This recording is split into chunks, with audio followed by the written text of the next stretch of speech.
Mars is a planet ready for life. In 20 hours, 6 astronauts will travel to Mars, not to visit, but to live there.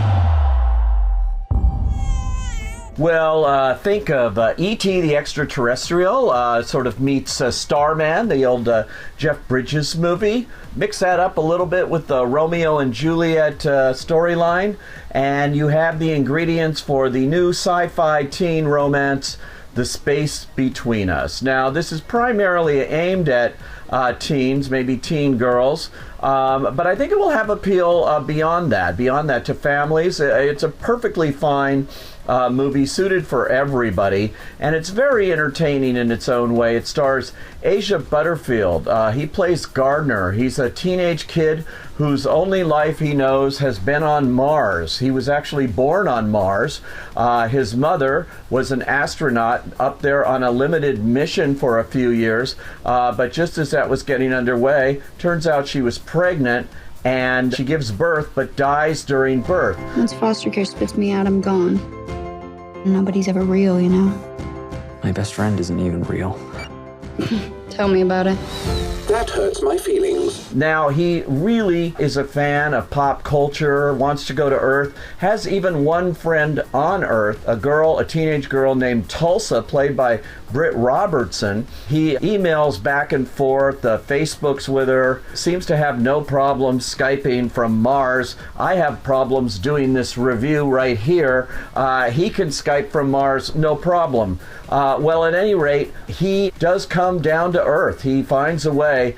They bring him down, and the problem is he tries to find Tulsa, and he goes off on his own. The people in charge of him, including an Elon Musk-style billionaire who sponsored this whole mission to Mars in the first place, played by Gary Oldman, they're constantly chasing after him, trying to keep up with him as he goes on kind of a road trip around America in search of his father. He does hook up with Tulsa, and she joins in the search, and it is really their budding romance that gets this thing going here on this planet. You're taller than I thought you'd be.